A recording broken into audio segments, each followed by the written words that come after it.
Let's say, hypothetically, if I were asking for a friend, and I'd insert a wink right here, y'all, but I don't know how to wink, okay? So I'm not going to embarrass myself. But this hypothetical friend has written a book. Now, your friend may fall in different categories. She has maybe published it, but the sales aren't there, or the page reads dropped off fast, or she is not getting reviews. And this last one usually is the big kicker and a great indicator, which is readers aren't going to the next book in the series or going back to a previous book in the series. And your romance writing friend is wondering what happened. Because the writing isn't bad, the dialogue is solid, and the characters to her are interesting. And this is one of the reasons why a lot of times students find their way to me, but we'll talk about that another time. So for her, something's not clicking, and she knows it. Here's what I need you to know from writing friend to writing friend is that it's not always the writing that is the issue. And we don't hear this a lot, but it's not always the writing itself. Many writers find what's missing are the elements that make your readers know, like, and trust your protagonists, and to actually feel invested in whether that couple ends up together. Quiet as it's kept, romance readers don't leave over prose. Does it happen sometimes? Of course, but it's not usually a huge issue. Romance readers will leave, though, if the story hasn't given them a reason to care about whether those two people end up together.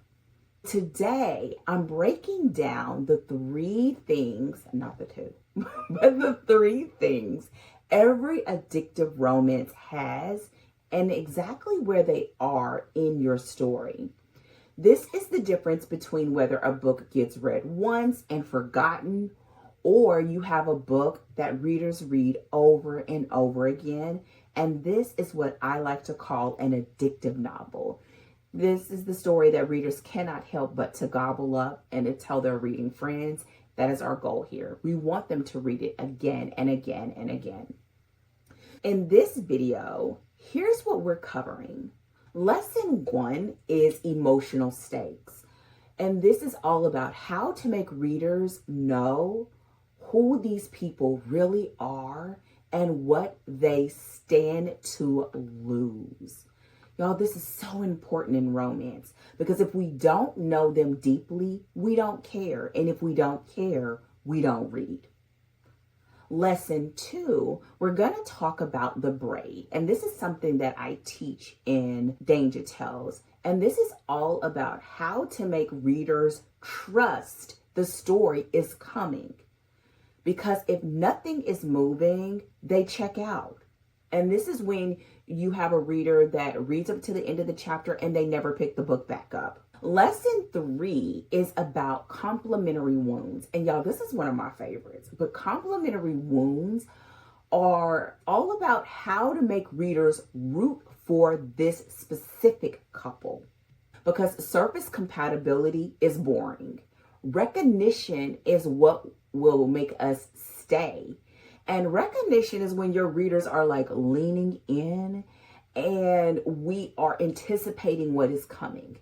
And we cannot help but to continue to read. So you want those complementary wounds so that your readers are rooting for this couple and they're anticipating what's about to happen. And that's when you're supposed to show up and show out. But we're not going to talk about that yet, okay? So those are the 3 lessons that we're going to talk about today.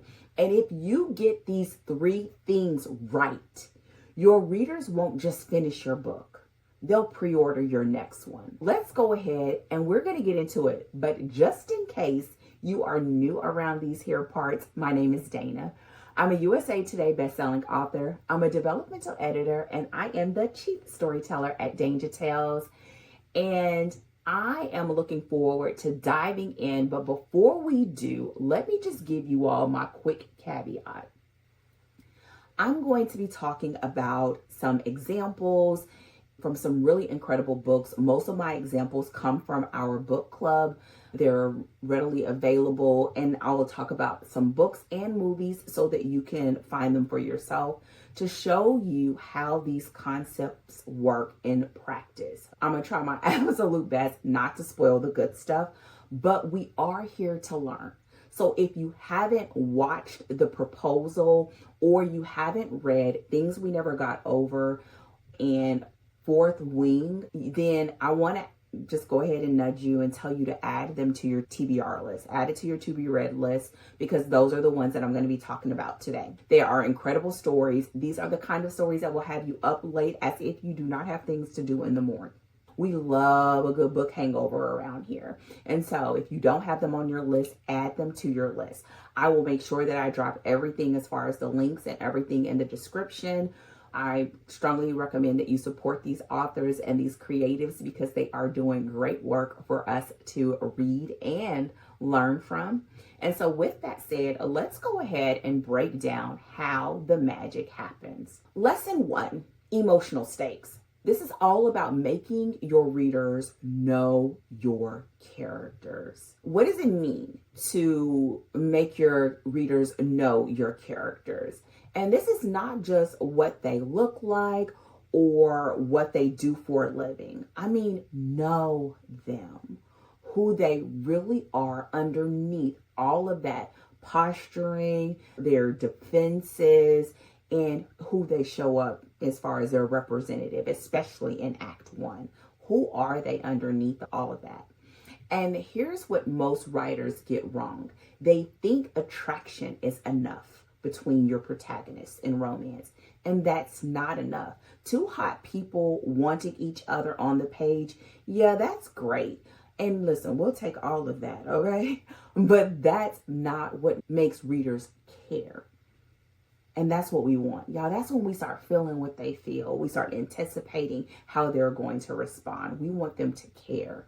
And what makes readers care is risk. And you'll find that emotional stakes answer this question for the reader. What will this cost them if it goes wrong? Not plot consequences, emotional consequences. What part of their identity, their safety, their carefully constructed world is threatened if they let this person in? And I'm going to let that sink in for a second, because this is a question you really want to be able to answer for yourself so that you can bring it to the page. And where this lives most in our story is in Act 1. And this is what I called the guarded heart. This is where we meet who they are before love enters. This is their coping mechanisms, their emotional survival strategies. And y'all, this is not what they're going to call them, but this is what you as the writer know that they're doing. This is the version of themselves that believes I'm fine on my own. And this is exactly why they're going on this journey in your story, right? And your job as the writer is to show readers what's at stake if that wall comes down. If all of those isms that they have put into their lives to protect themselves were not in place. And we, as the readers, have to know what they're protecting. When they understand the cost of this vulnerability, that's when they start to care whether these two people make it. And we, in romance, need to know this for both of our protagonists.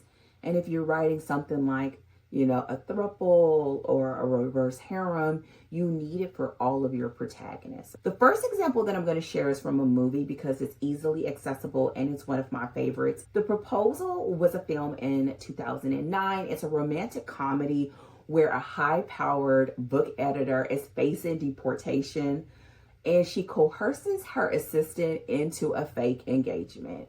Y'all, who doesn't love a fake engagement and Ryan Reynolds? But we're not going to talk about that, okay? starts as a green card marriage of convenience, becoming something real when they're forced to spend a weekend with his family in Alaska. The setup is that Margaret, who is the editor and the boss, she has built her entire identity around being untouchable. She is in control. She is professional. She is invincible. Then we have Andrew, who is her assistant, and he's built his life around a lot of things. But for this example, he's keeping the peace. He's avoiding confrontation, and he's being exactly what others need. This fake engagement threatens both of their survival strategies. And I'm going to keep saying survival strategies because that's part of how it shows up in our manuscript. And that's part of how it shows up in our notes. It's all of the things that they do to keep people at bay. So what's at stake isn't just the green card or her deportation.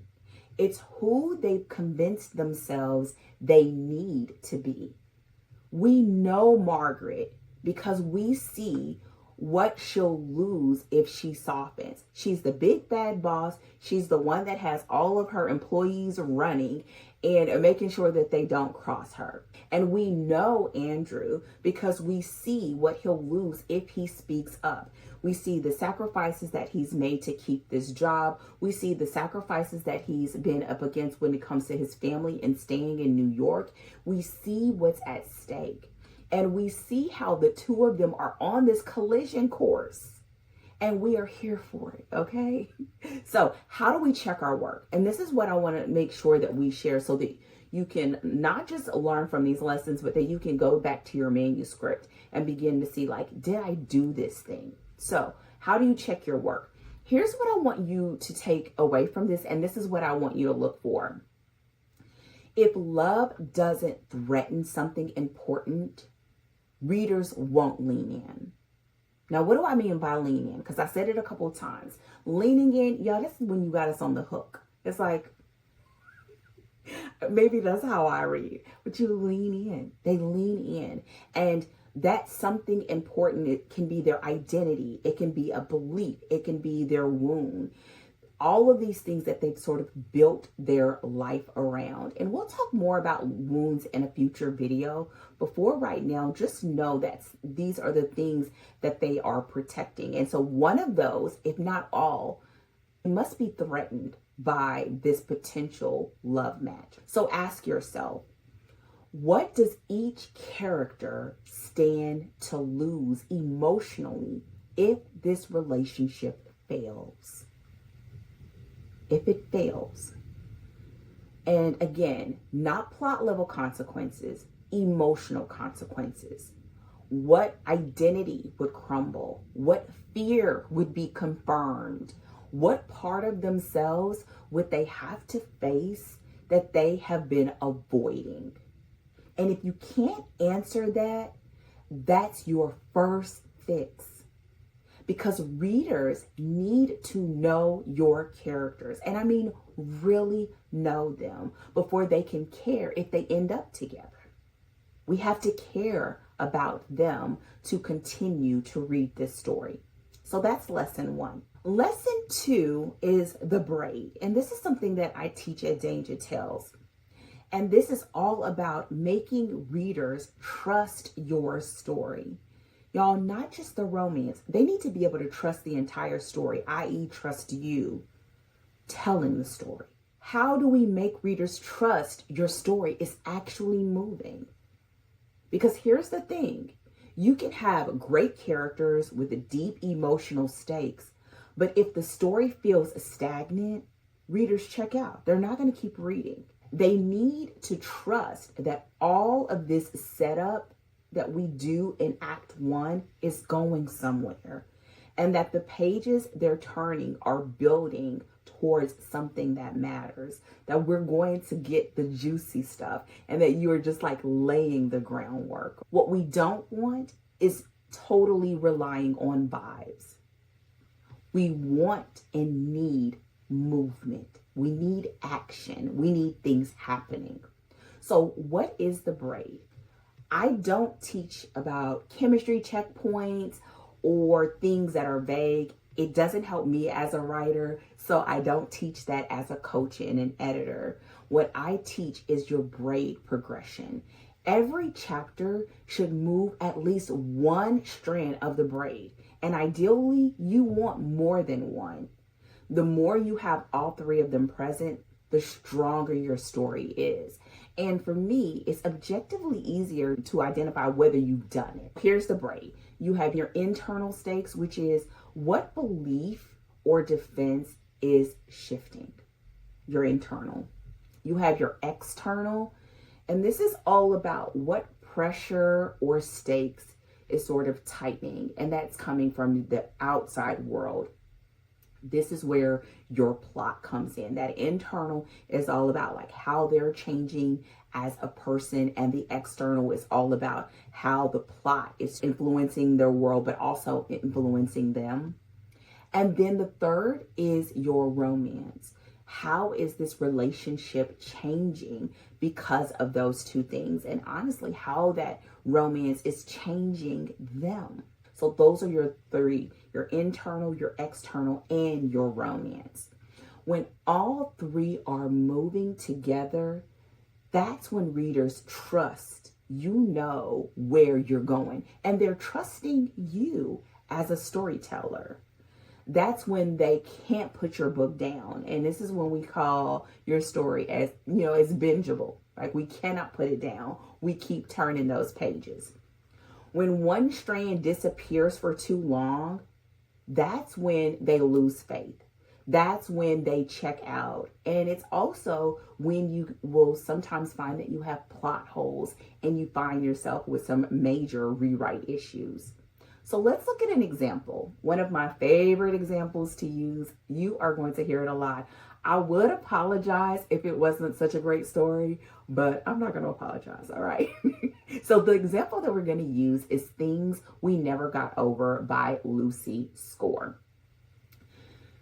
Y'all, again, this is one of my favorite books, and it's because you can see all of these things so well. Things We Never Got Over by Lucy Score is a contemporary small town romance where Naomi arrives in Knockemout to escape her toxic past and immediately clashes with the grumpy, tatted Knox. This is a story about Naomi's world getting turned upside down. But for this example, we're going to be looking at the fact that it's an enemies to lovers meets forced proximity sort of romance, as she ends up working for him at his bar and living next door. Y'all, she has all of the juicy tropes in this story. Again, add it to your TBR. You won't be disappointed. Naomi arrives in Knockemout running from her past. She doesn't trust herself or her choices. And we begin to see this not just in her romantic choices, but in her relational choices too. Then we have Knox, who's sort of on this other end of the spectrum. He is closed off. He is grumpy. Y'all, he is deliciousness on the page. He wants nothing to do with Naomi and the trick bag that she is bringing into his world. And she wants nothing to do with his pushy, grumpy, sort of take charge ways. His journey in this story is all about sort of relinquishing control and allowing this connection to happen without losing himself. At least that's what he's attempting to do. And we see both of them are on this journey simultaneously. And then by the time you throw in Waylay, who is Naomi's niece, this sort of adds in a lot of that external aspect, because there is Waylay and there are Naomi's financial concerns and her housing situation and the pressure of being the new person in this small town. They are forced to figure out what's going on. By the time you add the small town, you have the fact that they're neighbors at some point, and the fact that they have this undeniable chemistry. And this is what brings in that romantic arc.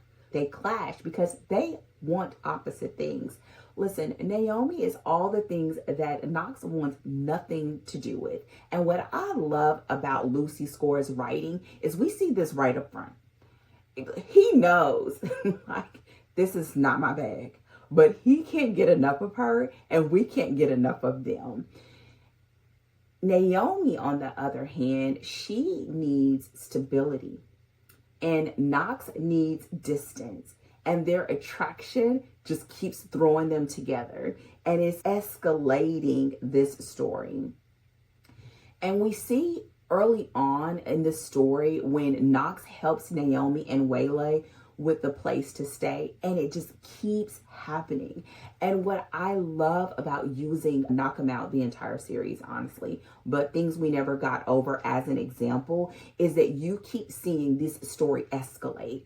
Every chapter, almost every scene, and they are tightly woven so we can see the way they influence each other and how they keep sort of up in the ante. You see Knox helping Naomi and Waylay even when he doesn't want to. He just can't help himself, and we can't help but to love it. And so when you look at this story, we see all three of those elements at play. We see all three of the elements at play almost 100% of the time because Lucy Score knows how to write a great story. And what happens ultimately is that she continues to do this in such a way that we feel like it is inevitable. And we can't stop watching the train wreck, We cannot stop watching to see what is going to happen. Who's going to give in? Who's going to give in first? Who's going to hold out? And we get all the steamy bits in there. And so we see all three of these things. And what is happening to us as a reader, other than the fact that we are super nosy, is the fact that we are invested. We have number one, we care. We have number two, we have the Braid, and we are trusting Lucy Score with this story. And we care about what happens to Knox and Naomi and Waylay and their story and all of their dogs and all of the shenanigans that come with Knock 'Em Out. So this is especially critical in Act 2.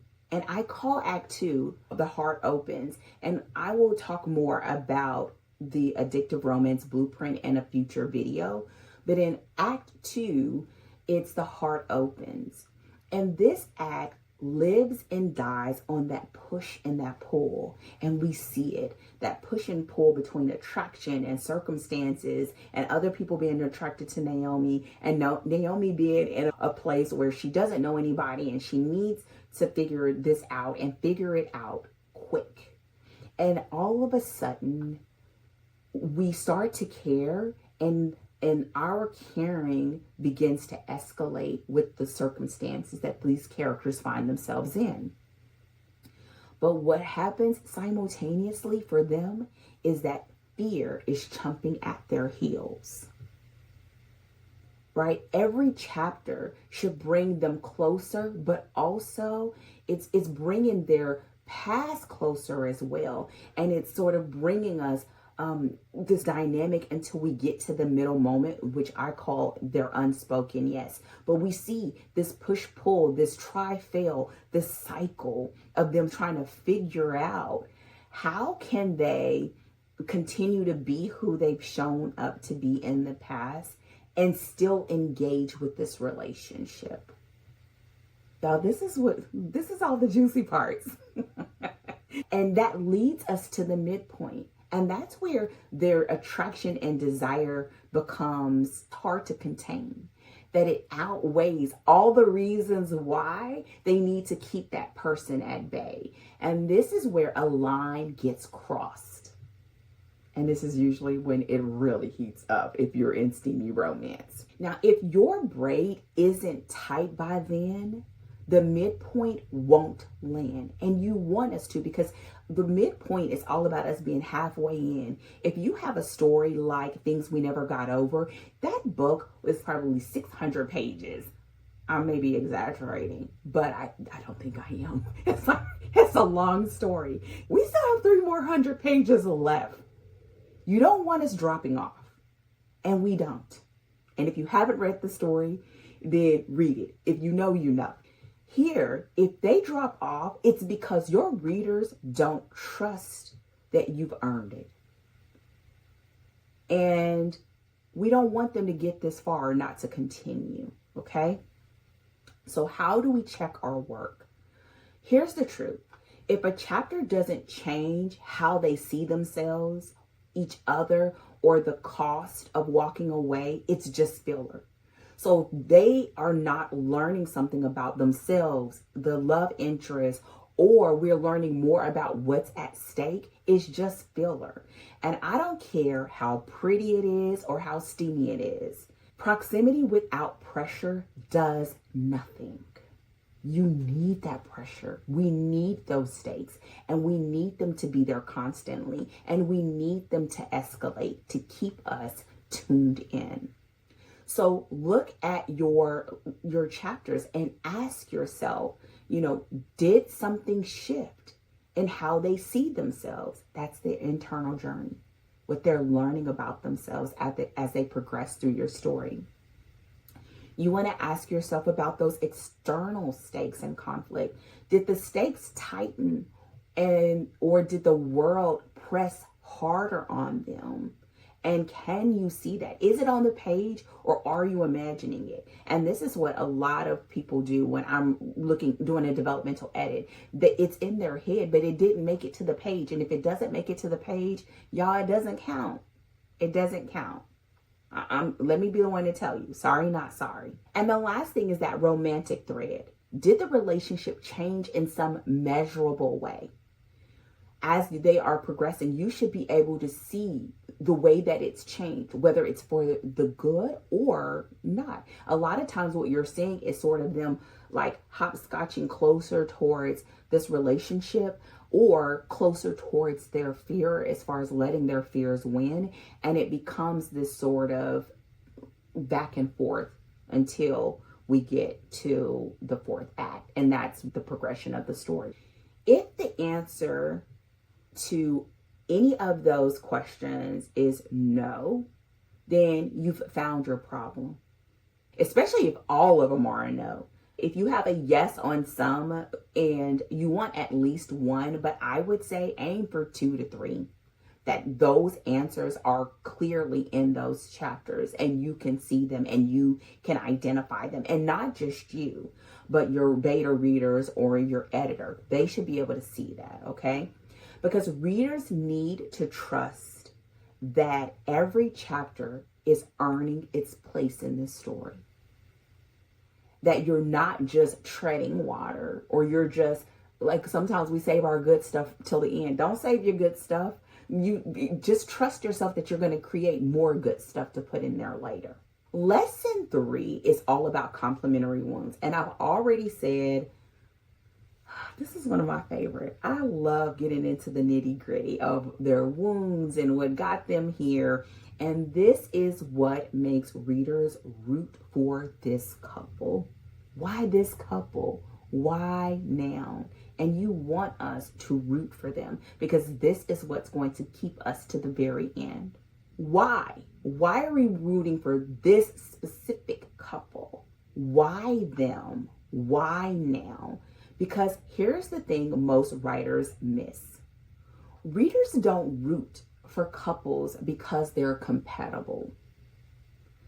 We root for couples because love changes them. And y'all, this is one of those like nuances that is sometimes hard to explain because you don't want your characters changing just because of love. But the reality is love changes them. They change because they want to be the kind of person that has that relationship and that love in their life. And we are here for it. You want us on the front row eating popcorn and not leaving until the end credits. Okay?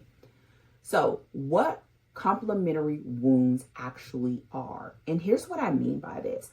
That on the surface, your characters might look like they have nothing in common. At least that's what I really like. But they might not look like they have anything in common.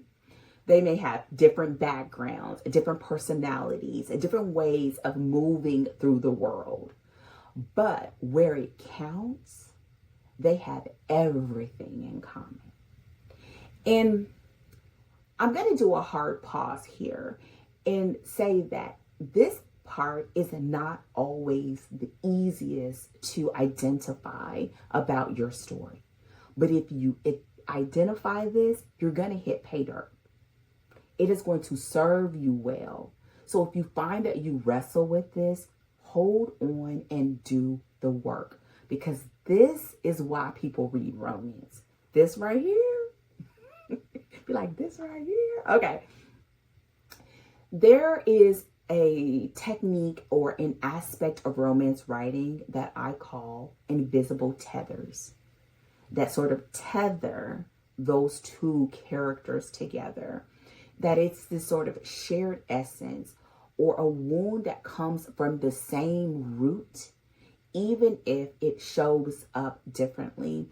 And that is more of a tangible way for you to get to this commonality between them that's not easily identifiable. That it's not that they have the same profession and they're from the same town and they have all this sameness and aren't they cute and da da da and whoop de whoop. And sometimes it is that.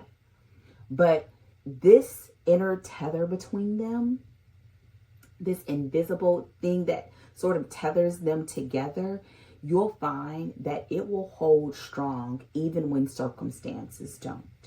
And let me give a couple examples. Maybe it's like that they learned early on that they're not enough. One could overcompensate by being perfect, making sure that they did all the things the right way. While the other one, maybe what they did was they continue to hide, right? They had the same wound, but they had a different way of living it out. Another example would be maybe they both learned that love is conditional, and one performs for approval while the other one refuses to need anyone. Do you see? They both have the same sort of core wound, and that is the same. But the way that they survived it and the way that they got to the other side of it looks different.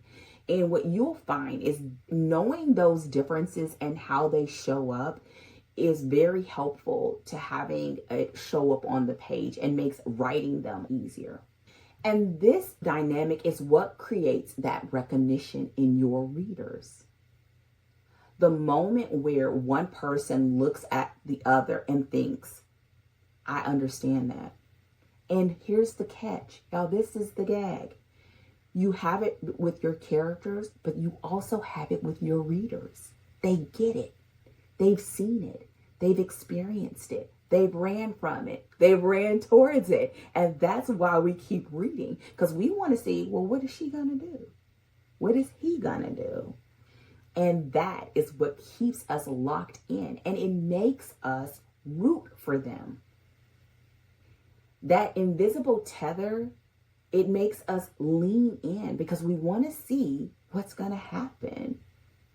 So for this example, I'm going to talk about Fourth Wing.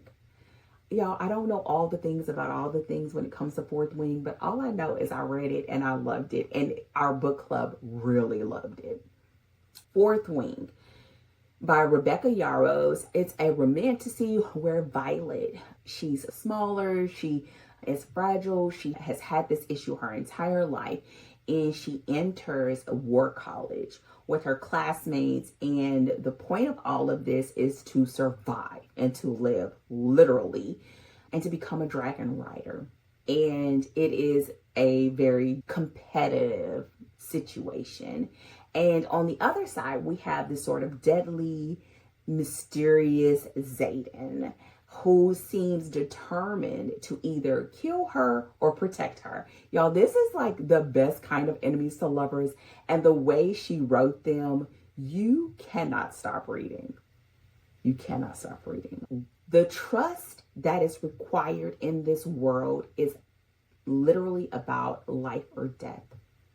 And I think that's what I found so great about this story and why I want to read it a couple of more times for all of it to settle in.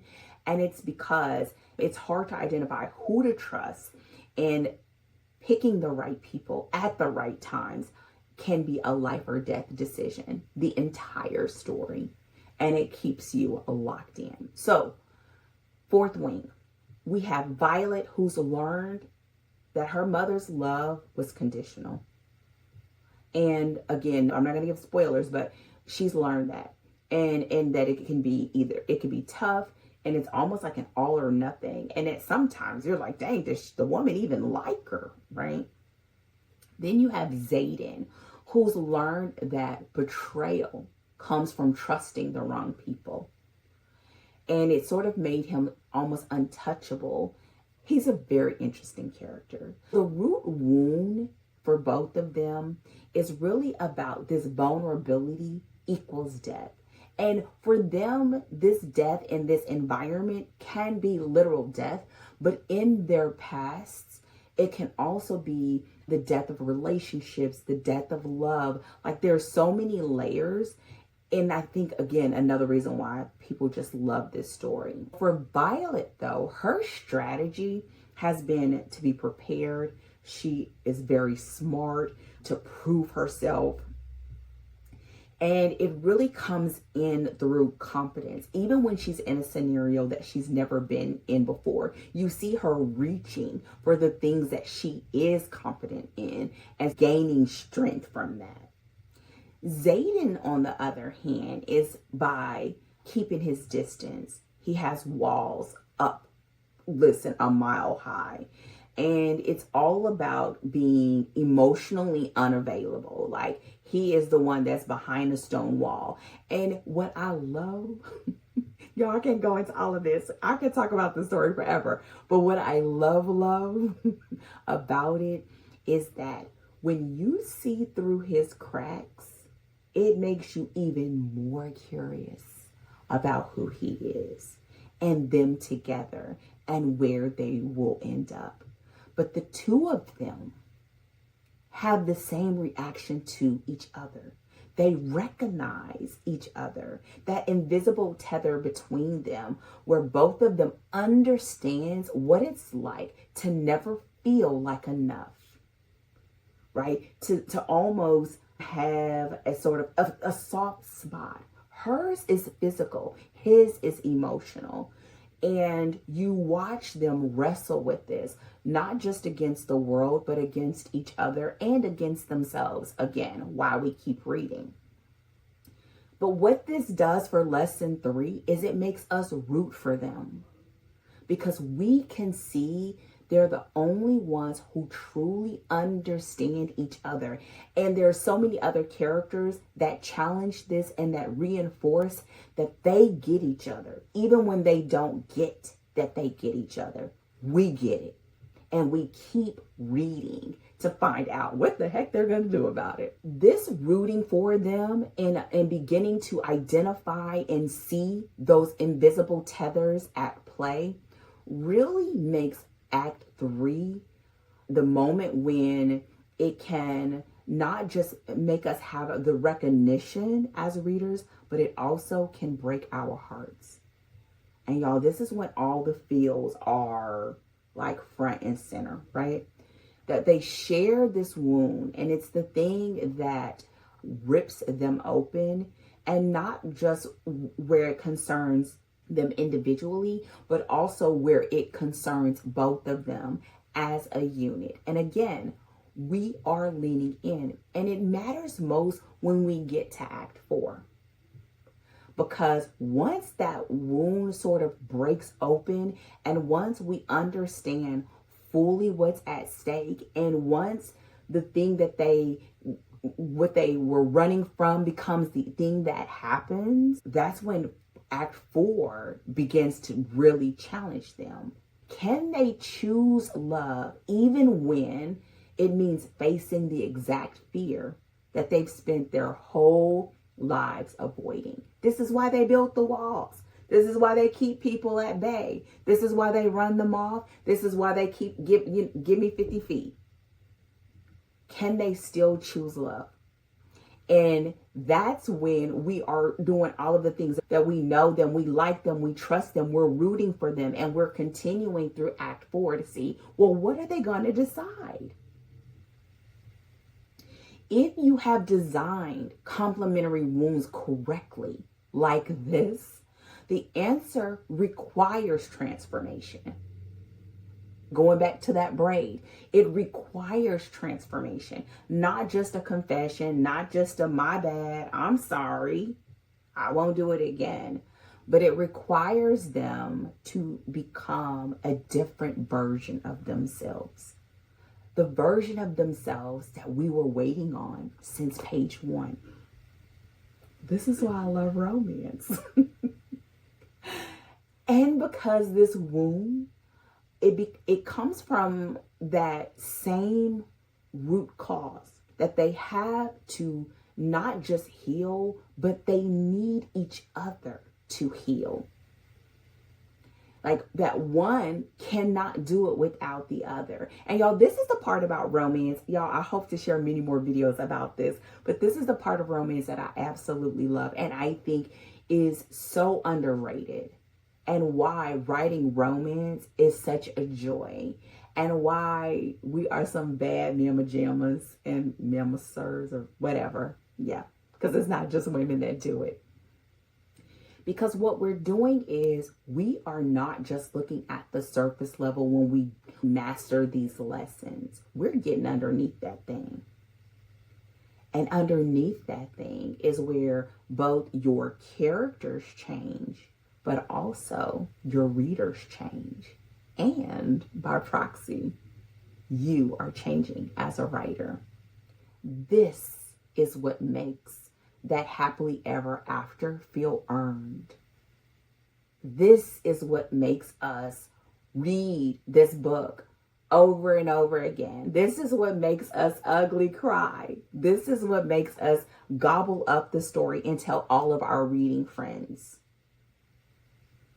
It's because we know what they went through to get to this happily ever after. So how do you check your work? Here's what I want you to do.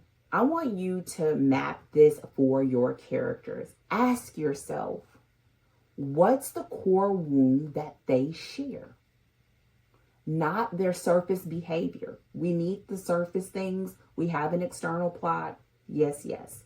But we need to know underneath, what is the root of that fear? How does that wound show up differently in each one of them?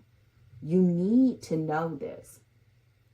Where do they recognize each other? I remember one of the greatest talks that I think I've ever went to. I mean, there's a lot of them, but one of my favorites is by Michael Haig. And I remember him talking about the essence of a character and how your main characters recognize the essence in each other. And this is what makes them different. Y'all, it's not because they're hot. Like, we love it because they're hot, but it's not because they're hot. It's because there's something about them that they recognize that other people don't. It's the moment when you say, you get me. Like, really get me. And that is not common. That's a once in a lifetime thing. You find your person, you complete me, insert all of the gushy sayings that we like to hear said or see in movies. So where do they recognize each other? And even more so, how is it that they see each other that other people don't see? And lastly, what transformation does the shared wound require from both of them? What does it require from both of them? If their wounds are completely different at the core, that's why readers aren't rooting for them. Part of this is like we're tapping into a thing that is unexplainable. I'm attempting to explain it. We attempt to write it, but it's unexplainable because it's a human thing that just, I'm sure there are some smart people out there that could tell us, but that we can't tap into until we're there. And when you're there, you know it. But answering some of these questions will get us into the arena. And what your individual characters in that story teach you about story is going to be different than what another story will teach you. But if those core wounds are completely different, what happens is you essentially find out that they're not on the same journey. It's like it's two different things. It's like apples and oranges. And that is why your readers begin to not root for them, because they can't quite see where this thing is going to land. They might like them, but they don't feel like they're connected to them. The same way that your protagonists sort of have that invisible tether, you have that invisible tether with your readers. So you need them to recognize it, because it's an instinctual thing to the point where it makes this couple inevitable. Don't we love it? Yes, we love it. This is how you make it so that your readers aren't just starting your book, but they're finishing your book. They're not just finishing your book, but they are reading it again or telling other people about your story. Let's go ahead and let's land this baby, okay? Your 3 lessons. These are the 3 ways to make your readers actually care whether your couple ends up together. That first lesson is about those emotional stakes. How do you make your readers know who your characters really are? You know, you have to show what love threatens, because we can't care about people we don't deeply understand. We have to be able to understand them and honestly see bits and pieces of ourselves in those characters, right? Lesson 2 is the braid, making your readers trust your story is going somewhere. Every chapter should move internally, externally, and romantic arcs. All 3. If nothing is changing, readers lose faith and they drop. They're going to drop like flies. They're going to go to another story. And lesson 3, complementary wounds. Make your readers root for this specific couple, that they cannot see that person with anybody else, and they wouldn't want to. You want to design those wounds that force their, not just their individual transformation, but their mutual transformation. Because surface compatibility, that's boring. Do we want some? Yes. But what you really want is the sort of recognition that makes us stay to see how this is going to turn out for them. Addictive romance isn't about writing hotter scenes, even though, for the record, we will take hotter scenes. But that's not just it. And that's not at the heart of romance. It's about designing a story where readers know these people. They trust you're taking them somewhere that matters and somewhere that they want to go, and that they're rooting for them to make it, even when it costs them everything. Because the reality is, it will cost them something. So, I want to hear from you. Drop to the comments and tell me which of these 3 is your biggest struggle right now. Making readers know your characters through emotional stakes, making them trust your story through the braid, or making them root for your couple through complementary wounds. Y'all, I read every comment. Also, let me know whether you like this new style of video. I'm excited about it. And I want to know where you're stuck, because I want us to chop it up in the comment section. And if you haven't done so already, you can also visit us over at DTW, which is Danger Tells Writers. And you can talk about this video, ask questions, bring it to our next live Q&A. So with that said, your girl is out. Thank you so much for joining me for this video. I will see you all hopefully sooner than later. If you haven't done so already, don't forget to thumbs up this video and subscribe to my channel. I will be back really, really soon. And yeah, take care. And as always, happy writing. Goodbye.